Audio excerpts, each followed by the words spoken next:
현대 도시 생활에서 빚이 하나도 없다면 그 사람은 정말로 성공한 사람입니다. 걱정할 것이 하나도 없는 사람입니다. 살다 보면은 누가 어쩌고 그래서 힘들고 부모 자식이 저쩌고 집에 누가 속을 썩이고 그러다가도 이번 달 이자 갚고 카드빚 갚을 생각하면은 그 문제되던 다른 모든 것들이 문제가 하나도 아니고 당장 돈 문제로 다 가는 거죠. 몇만 원, 몇십만 원, 몇백만 원 카드 빚에서부터 수천만 원, 수억까지 아파트 빚에 또 더 크게 수억에서 수십억 사업 자금까지 빚을 안고 살아가는 구조가 오늘 우리 삶의 이 사회의 모습입니다. 그렇게들 살아가고 있습니다. 우리 교회조차도 건축으로 빚을 오랫동안 지고 있기도 했습니다. 교회가 건축을 해서 새 예배당에서 예배를 드린다 해도 헌당식을 한 것이 아닙니다. 헌당식은 부채를 다 해결했을 때 불러줄 수 있는 명예로운 이름이 되는 거죠. 우리 교회는 건축한 지 16년 만에 헌당식을 했습니다. 16년 동안 새 예배당에서 예배를 드리고 있었지만 그 불편한 마음은 말로 다 할 수가 없었던 거죠. 사실은 또 목사와 장로만 그렇게 마음이 아프고 힘들지 또 성도님들은 나는 모르겠다, 목사님 알아서 하시겠지, 장로님들이 알아서 하시겠지, 그래 설렌지도 모릅니다. 참 여러분, 정말 교회를 사랑한다, 교회에서 직분을 받는다, 교회를 더 많이 알아간다, 이런 말들은 다 연결되어 있습니다. 그래서 그런 게 이제 교회 재정에 대해서나 교회의 빚에 대해서나 그런 교회의 살림살이에 대해서 걱정이 되고 책임과 의무를 다하고 그런 마음이 생길 때야 비로소 이제 이 교회가 정말 주님의 교회와 더불어 나의 교회구나, 내 생명을 바칠 교회구나, 내 온몸과 마음을 다해서 충성하고 헌신해야 할 교회이구나, 내가 정성을 다해서 섬겨야 될 교회구나, 그런 인식이 이제 생기기 시작하는 거예요. 그래서 어떤 분은 교회는 빚이 있는 것이 좋다, 그런 말도 합니다. 그래야 빚을 갚으려고 서로 열심히 봉사하고 교회를 위해 수고하고 교회의 애정도 더 많이 가지고 있다는 거죠. 제가 실제로 우리 교회 빚이 다 갚아진 후에 보니까 여러분들의 열정이 식어졌는데요, 빚이 없다 그러니까 뭔가 이제 편해지고 뭔가 걱정이 없고 이제 교회 알아서 굴러가겠지, 그런 생각 하시는 것 같아요. 교회에서만 통하는 세계적인 명언이 있습니다. 교회는 빚을 안고 빛 가운데로 걸어간다. 무명시. 어떻게 말해도 맞는 게 이 말인데요, 교회는 빚을 안고 빛 가운데로 걸어간다. 교회는 빛을 안고 빛 가운데로 걸어간다. 그 빛과 빚이 어디에 붙어도 되는 게 이 명언이에요. 교회는 빚이 조금 있어야 된다는 거예요. 그래야 서로 걱정도 하고 애도 쓰고 노력하지, 빚 없고 교회에 이제 재정이 남아 돈다더라 그러면은 결국은 그 돈을 엉뚱한 데 쓸 수도 있고요. 그리고 성도님들의 열정과 교회에 대한 헌신도는 약해진다는 거죠. 빚을 좀 질까 봐요, 우리도. 돈이라고 하는 빚도 있지만 인생도 빚을 지고 있다, 이런 말 여러분이 충분히 이해하시죠? 지금 나의 나됨은 혼자 이룬 것이 아닙니다.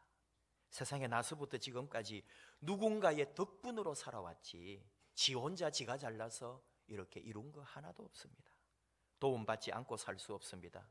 그런 의미에서 우리 모두는 지금도 빚지고 살아갑니다. 아침에 일어나서 오늘 여러분 예배에 나오기까지도 도움 없이 된 것이 있을까요? 다 무엇인가의 도움을, 누군가의 도움을 받고 지금 이 자리에 우리는 나와 있고, 그리고 지금도 마찬가지로 누군가의 도움으로 우리는 편안하게 예배드리고 있는 거예요. 빚지고 있습니다. 결국 언젠가 우리는 갚아야 합니다. 똑같은 것으로 갚지 않아도 좀 다른 모양이라도 언젠가 우리가 빚진 것은 다 갚아내고야 말아야 우리 인생이 끝나지, 그 빚을 못 갚으면 우리는 자유함이 없는 거예요. 오늘 사도 바울도 빚진 자라고 말합니다. 근데 사도 바울이 말하는 빚진 자는 복음의 빚진 자다, 그런 말입니다. 모든 사람에게 복음의 빚을 졌다는 겁니다. 우리 지금 말과 비교를 딱 해보면 돈의 빚을 진 게 아니고, 그래서 돈을 갚아내는 것이 아니고 복음을 빚져서 복음을 갚아야 된다, 그런 말입니다. 다시 말하면 복음 전하는 일, 복음 전도하는 일, 나는 내 평생에 복음의 빚진 자가 되어 평생의 복음을 전하는 자로 살겠다. 그런 말이 오늘 그의 고백입니다. 복음 전도의 강렬한 의무, 책임 같은 것을 말하고 있습니다. 지금까지 복음 전하는 일 해왔습니다. 지금 이 로마서를 쓰고 있을 때는 상당히 사도 바울이 나이도 있고 이제 중견 목회자라면 목회자고 전도자가 되어 있고 그런 상황인데 정말로 수고 많이 했지요. 그럼에도 불구하고 지금도 자신은 복음의 빚진 자가 되었고 이 복음을 전하고 이 복음을 갚는 일에 자기는 쓰임 받아야 한다는 거죠.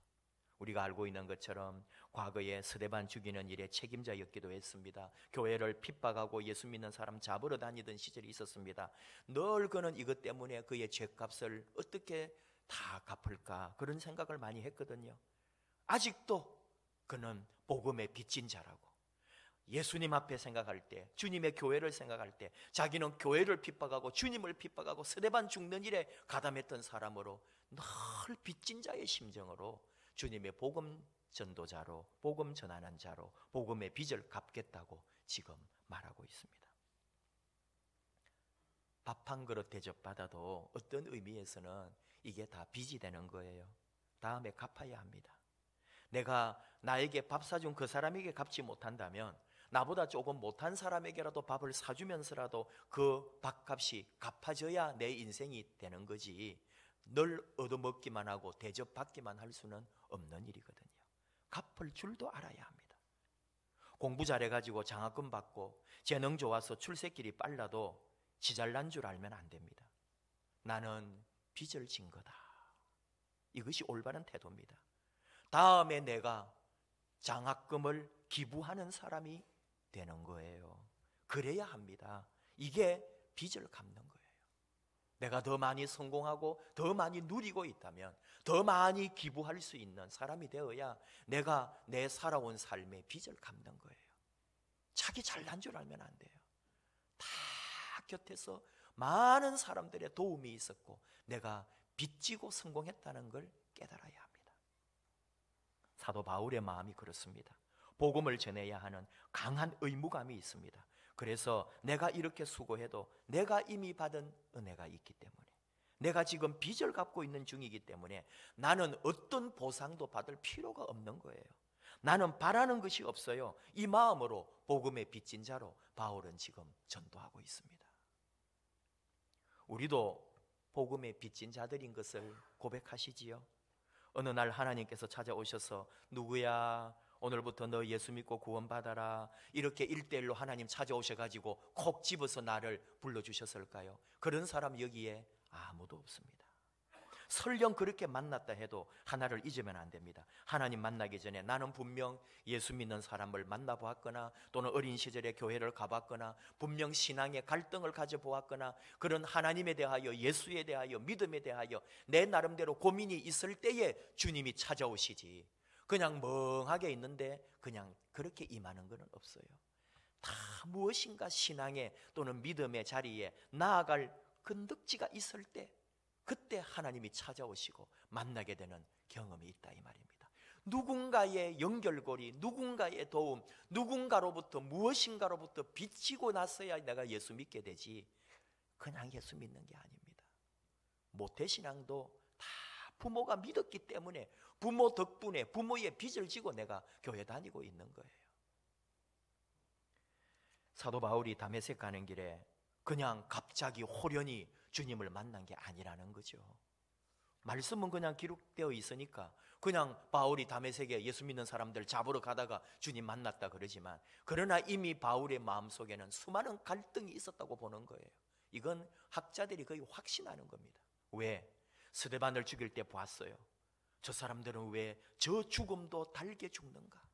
예수를 위하여 자신을 바치는 저 마음들이 무엇인가? 저 그리스도인들 어찌된 사람들인가? 삶이 바르고 정직하고 하나님 앞에 얼마나 믿음에 바로 서 있는지 그는 자신이 바리새인 중에 바리새인이고 율법을 지키고 율법주의자 중에 율법주의자지만 나는 그리스도인들만큼 더 귀하게 멋지게 하나님을 믿을 수는 없겠단 말이죠. 근데 저 그리스도인들은 죽어가면서까지도 원수를 사랑하고 축복해주고 용서하고 기도하고 도대체 저 사람들은 무엇일까? 그는 예수 믿는 사람을 잡아오고 또는 죽이는 데 책임자가 된 그런 사람이 되었지만 그 일을 하면서 갈등을 했다는 거죠.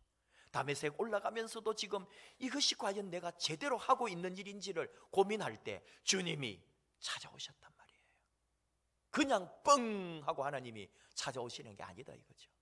다 무엇인가, 그가 핍박한 거, 그가 박해한 거, 그가 스데반 죽이는데 가담한 거, 예수 믿는 사람들 잡아가고 가두고 고문한 거, 이런 것이 다 자기 안에서 도리어 예수님을 만나게 되는 계기가 되고 주님을 만나고 나서 깨달은 거죠. 이것이 바로 내가 예수님 안에 빚진 거구나. 다 빚으로 받아들이는 거예요. 그래서 그 빚을 갚으려고 자기가 잘못한 것이 다 주님 앞에 빚진 것인 줄 알고 나는 복음의 빚진 자라고 평생에 그 빚을 갚으려고 전도자가 된 거예요. 오늘 우리가 그렇습니다.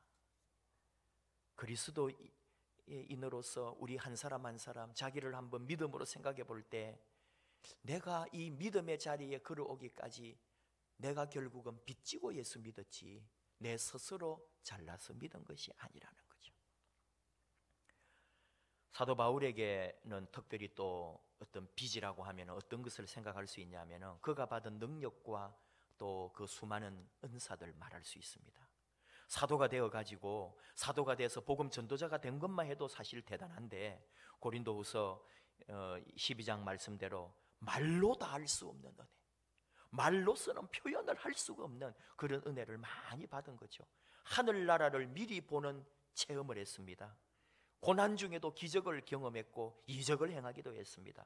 사도라는 직분으로 영광도 받았습니다. 성도님들의 따뜻하고 정성 어린 존중과 대접을 얼마나 많이 받았는지 모릅니다.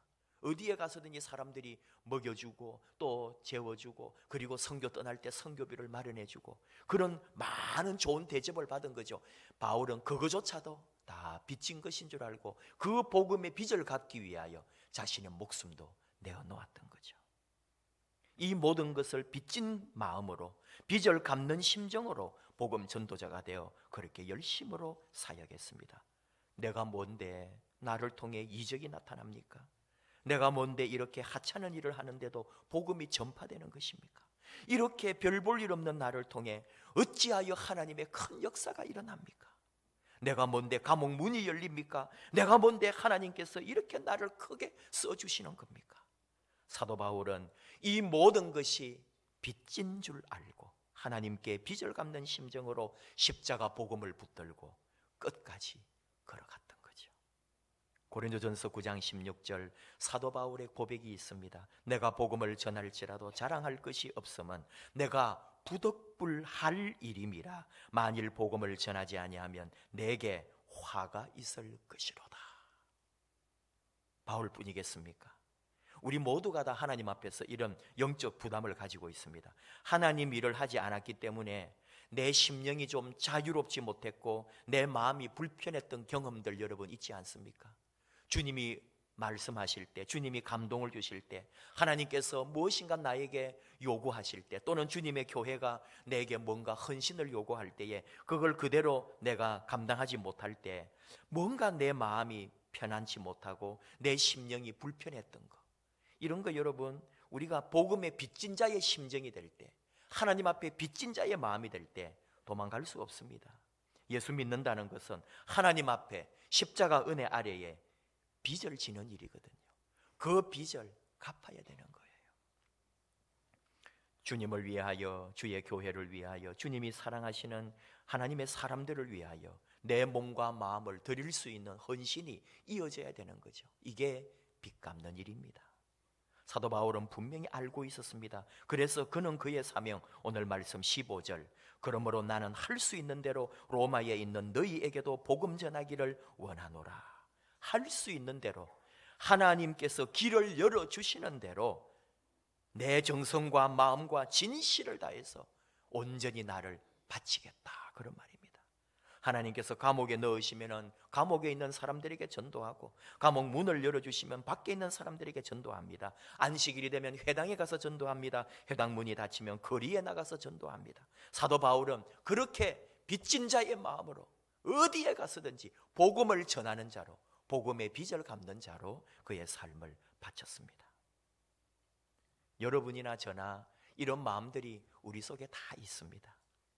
저와 여러분 마음 같으리라 생각하는데요, 교회 나올 때 여러분 이런 마음 없어요? 하나님 죄송합니다. 받은 은혜는 너무나 많은데 하나님 앞에 바치는 것은 너무 적네요. 하나님께 받은 은혜는 말로 할 수가 없는데 이 은혜를 감당치 못해서 너무너무 죄송합니다. 이 마음이 우리 서로 통해야 되는 거예요. 우리 성도 간에, 목회자와 교회 안에 성도님들과의 사이에서 하나님 앞에 부족한 줄 알고 빚진 자의 마음으로 주님, 저희들 부족합니다. 더 잘해보겠습니다. 이 빚 갚도록 더 열심히 하겠습니다. 이런 마음이 우리 서로에게 통할 때 그 교회가 하나님의 사랑받는 교회고 우리 안에 하나님의 사랑이 임하는 교회지요. 간혹 내가 우리 교회다가 한 게 얼마나 많은데 이런 말 할 수 있거든요. 교회가 나한테 이것밖에 대우 안 해줘? 그런 분 물론 우리 교회에 안 계시지만은 그런 마음이 우리에게 조금이라도 있다면 우리는 하나님 앞에 빚진 자의 심령이 아닙니다.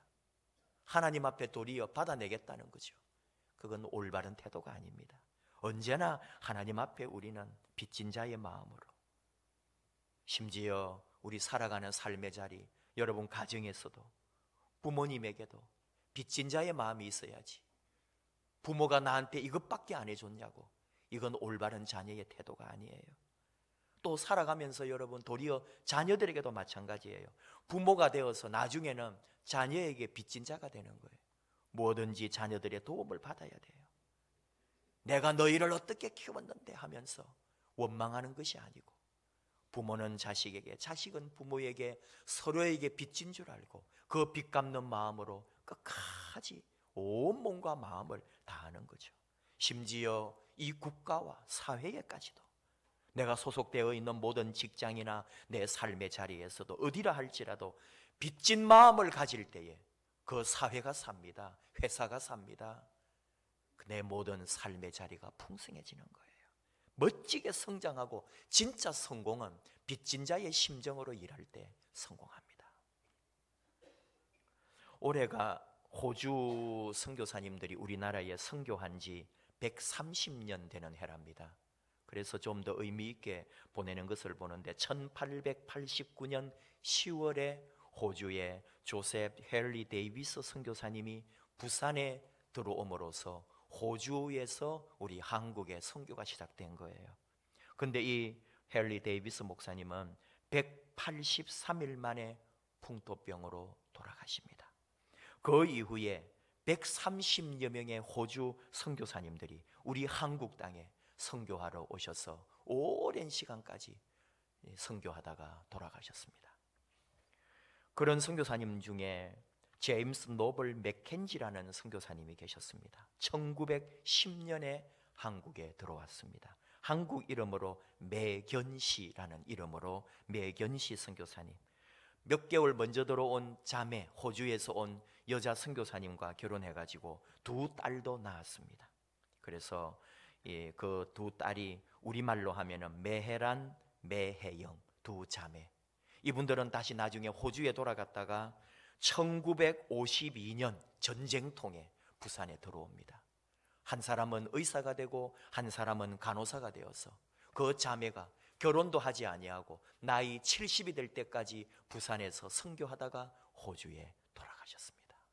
이런 사람들, 이런 선교가 있었기에 우리 한국 교회가 선교가 된 거고요. 우리 한국 교회는 미국, 영국 또는 호주 다른 나라의 선교사님들의 그 선교, 그 선교의 빛, 복음의 빛을 지고 있다는 걸 아십니까? 이게 우리 한국 교회입니다. 그래서 우리는 그 빚 갚는 심정으로 끊임없이 선교사님들을 보내야 되고 수많은 나라들의 복음 전하는 교회로 그 빚을 지금 갚고 있는 거죠. 호주에서 오신 그 선교사님들, 바로 그 맥켄지 선교사님의 두 딸 매혜란, 매혜영 이 두 자매가 호주에서 와가지고 부산에서 부산 일신 산부인과 일신병원을 시작하신 분들입니다. 그 전에 이제 아버지가 뭐 학교 이런 거 여러 가지 고아원 이런 거 하시다가 이분들이 너무나 죽어가는 사람들을 보면서 전쟁 이후에 나라의 피폐함을 보고는 그 병원을 만든 거죠. 그런 와중에 어느 주시성을 가진 그 환자 또는 그 사람을 만나게 되는 거죠. 그 너무나 젊고 똑똑한 주시라는 우리 한국 남자를 그때 막 시작했던 부산신학교에 넣어서 신학을 공부하게 해줍니다. 그리고 그 집 아이 셋째, 큰아들 또 큰딸, 두 번째 셋째 딸인데 그 딸을 낳을 때에 그 일신산부인과에서 이 호주 선교사님들이 다 받아준 거죠. 그리고 호주의 성도님들이 보낸 전지분유와 수많은 학용품들로 이 집 아이들을 많이 케어해주고, 그래서 그 아이들이 공부하고 자라나게 된 거예요. 바로 그 주씨가 부산신학교를 나오고 서울의 장로의 신학대학에 또 와서 목사과정을 공부하고 목사가 되었는데, 제가 목사 안수를 받고 제일 처음 부목사로 부임했던 교회가 바로 우리 안양의 대영교회입니다. 바로 거기에 계셨던 주경덕 목사님이 바로 그분이셨습니다. 그분의 아들이 또 목사가 되어서 호주에 유학을 갔습니다. 그때 주 목사님이 아들 목사에게 그 쪽지에 이름을 적어 주었습니다. 매해란, 매해영, 그 다음에 또 다른 선교사님 이름을 적어주며 살아있을지 모르니까 가서 꼭 찾아봐라. 이 아버지가 여기 오기까지 그분들이 내게 도움을 주었고, 너희들 다 그분들이 어릴 때 먹을 거 입을 거 다 챙겨주셨고 공부하게 해주셨다. 그래서 이분이 유학을 멜버른에 갔는데, 가니까 정말 그 근처에 가까운 곳에 계셔가지고 얼마나 반갑게 아버지 얘기를 하면서 만나고, 1년 후에 주경덕 목사님을 이 아들 목사가 초청해가지고 그 30년 만에 그 선교사님들을 뜨겁게 만났다는 거죠. 여러분, 이렇게 우리가 서로 얽혀서 영적인 빛, 복음의 빛, 믿음의 빛을 지고 있다는 거 얼마나 귀한지요. 주연신 목사님은 바로 그 주연신 목사님이 과천교회 목사님 아닙니까? 여러분, 우리 교회 과천교회에서 결혼한 사람들이 몇몇 있어가지고 가서 주례나 설교나 얼마나 잘하는지요. 저보다 몇 년 선배님이라 또 주경덕 목사님 때문에 알게 된 거예요. 그 교회에 와서 만나고 부목사라고 인사하고 그러면서 좋으신 목사님을 알게 된 거죠. 주연신 목사님이 멜버른에서 목회할 때에 유학도 하고 그 영어를 가르쳐 준 거예요. 물론 이분이 서울대 나온 똑똑한 사람이지만 논문과 에세이나 과제물을 했을 때 다른 데 가서 물어보지 아니하고 이분들에게 가서 다 영어 문장들 고치고 또 일주일에 한 번씩 가서 그렇게 했다는 거예요. 특별히 매해란, 매해영, 물론 한 분이 먼저 돌아가셨어요. 4년 전인가 돌아가셨는데, 그래서 이렇게 부활절이다 또는 성탄절이다, 그리고 또 좋은 날에 조그만 선물 사가지고 아이들하고 같이 그 매해란 선교사님 집에 방문을 하면은 이렇게 80, 90 되신 이분들이 부산말로 수십 년을 부산에서 살았으니까요, 그냥 부산 사투리, 부산말을 너무 잘하는 거예요. 한국말을. 그래서 선물 같은 거 사서 이렇게 집에 찾아가면은 아이고 이 문디 못됐다 와 이러노 이러면서 그 사온 거 너무 좋아하시고 그렇게 같이 행복했던 시간들. 여러분, 이렇게 다 서로 우리가 믿음 안에 빚지고 이렇게 은혜 아래 있다는 걸 아십니까? 제가 이 설교를 준비하면서 저는 우리 교회에 빚진 사람이다 하는 것을 또 많이 느꼈습니다. 제가 제 방에 이런 거 저런 거 정리를 하는데 오래된 파일이 나왔어요. 2003년 3월 7일 금요 기도회, 석수중앙 마지막 금요 기도회, 그렇게 붙어있는 설교 원고가 나오더라고요. 그날 이만회를 마치고 우리 박상희 목사님이 잠깐 제 방에 오셨길래 이거 보라고, 나 옛날에 2003년에 부목사 할 때 마지막 금요 기도에 했던 설교 원고라고 하면서 얘기도 나누고 그랬어요. 화목하라고 설교했더라고요. 서로 화목하라. 주 안에서 서로 화목하라.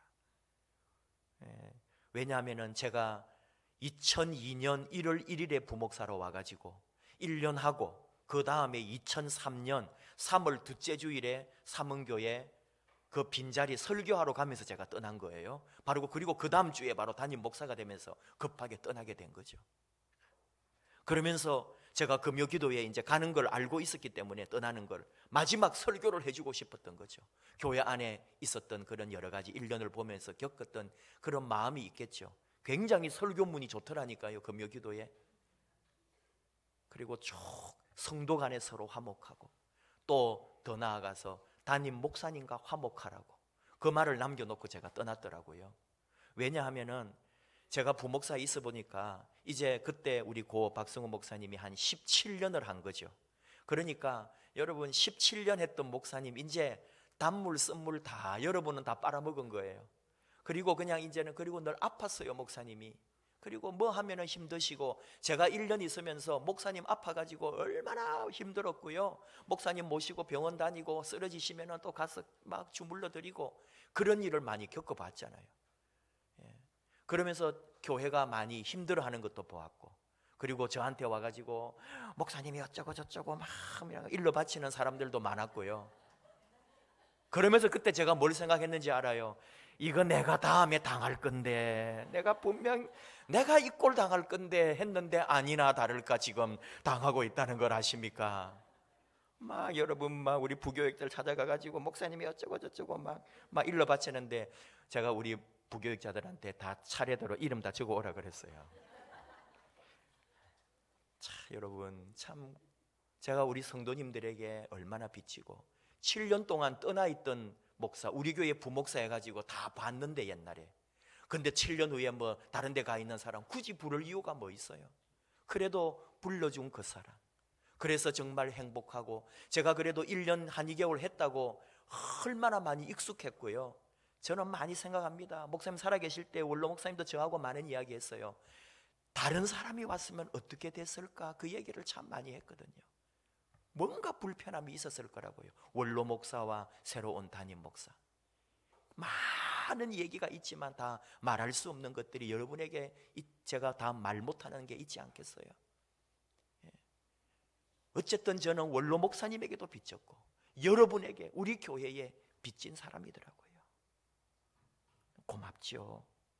그리고 남아있는 시간 아마 제 있는 힘을 다해서 목회해도 그 빚을 다 갚지 못하고 갈 거예요. 그래서 아마 저는 오늘 이 말씀대로 빚진 자의 심정으로 빚진 마음으로 내 남아있는 시간 동안 우리 교회 또 여러분을 위해 주님의 영광을 위해 내 자신을 다 쏟아붓고 가야지. 그렇게 해도 빚이 남아있을 거라고 봐요. 마라토너가 42.195km를 달린 후에는 그거는 뭐 그냥 하는 말이지만 쓰러져야 된다는 거죠. 힘이 남아있으면 안 된다는 거죠. 그러면 잘못 뛰는 거라는 거죠. 42.195를 뛰고는 그 자리에서 쓰러져 버려야 내 있는 힘 모든 힘을 다 쏟아부은 거라고 그런 말입니다. 정말 20년 목회하고 떠날 때 모든 것을 다 쏟아붓고 더 이상 여한이 없이 떠나야지 아직도 한 10년 더 하겠는데 이러면서 하면은 나는 불성실했던 거죠. 빚 제대로 안 갚고 가는 거죠. 지금까지 사랑해 주신 것처럼 더 많이 사랑해 주십시오. 더 많이 기도해 주십시오. 저도 열심히 더 빚 갚도록 그렇게 남은 시간 최선을 다하고 열심으로 충성하려고 합니다. 저만 그렇겠습니까? 여러분은 주님 앞에 그리고 서로 간에 믿음으로 북돋워주고 서로 중보하면서 같이 가는 이 마음들, 서로에게 빚진 마음이 있을 때 그것이 교회뿐입니까?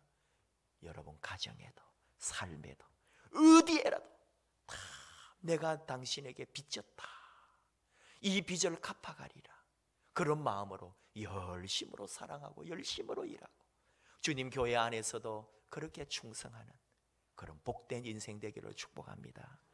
그리고 하나님 앞에 우리가 빚 갚는다고 해서 얼마나 갚겠습니까? 주님이 나를 살려주신 그 은혜에 비하면, 십자가 주님의 그 사랑에 비하면 내가 무엇을 한들 그 빚을 갚겠습니까?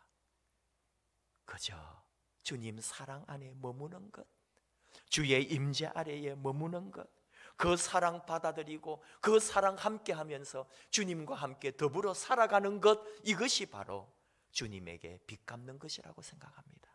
그리고 맡겨주신 사명, 복음 전하고 교회 사랑하고 섬기면서 서로 이렇게 모든 봉사와 정성으로 같이 하는 이 마음들이 주님에게 빚 갚는 것 될 겁니다.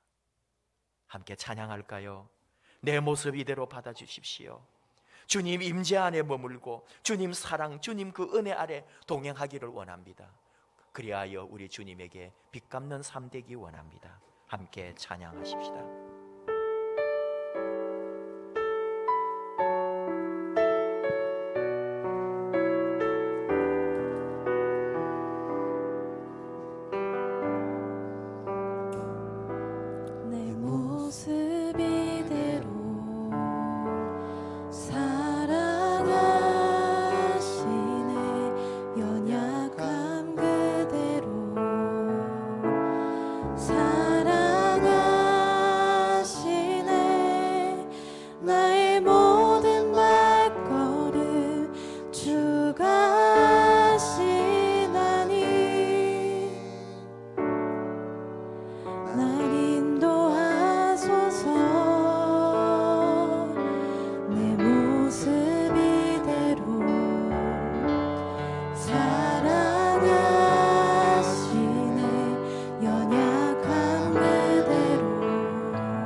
하나님 우리에게 베푸신 그 은혜와 그 사랑의 빚을 우리가 어찌 갚겠습니까?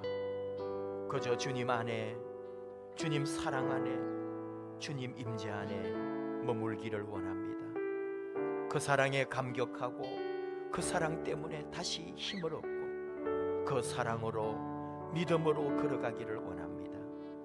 살아가는 날 동안 나로 인하여 복음이 전해지고 주님의 그 사랑이 전파되고 나의 헌신과 수고로 주님의 교회가 풍성할 수 있다면, 하나님 나라가 확장될 수 있다면 우리를 그렇게 사용해 주시옵소서.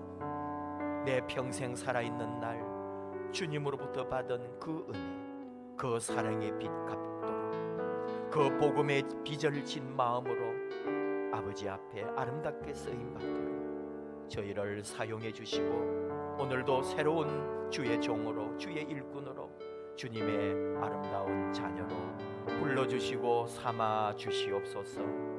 주여 여기 있사오니 우리 위에 임하시고 우리와 함께하여 주시옵소서. 우리 주여 부르고 같이 기도하겠습니다. 주여,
하나님 아버지 감사합니다.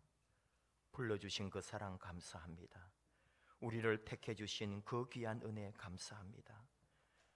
항상 아버지 앞에 빚진 자로, 사랑의 빚, 생명의 빚, 은혜의 빚, 우리 주 예수님의 십자가 그 놀라운 은혜의 사랑으로 우리가 존재함을 압니다. 복음의 빚진 자가 되어 그 복음의 빚을 갚아가는 우리가 되기를 원합니다. 살아가는 삶자리에서 우리 주변에 있는 사랑하는 이들, 내 곁에 있는 사랑하는 사람들로부터 빚지고 사는 줄 알고 늘 그 빚을 갚아가는 빚진 자의 마음으로 서로 섬기며 사랑하며 하나님 앞에 함께 나아가는 저희들 되게 해 주시옵소서. 아버지, 아무리 우리가 무엇을 한다 한들 아버지로부터 받은 그 사랑 갚을 길이 있겠습니까? 그저 아버지 사랑 안에 머뭅니다. 아버지 집에 나와 예배합니다.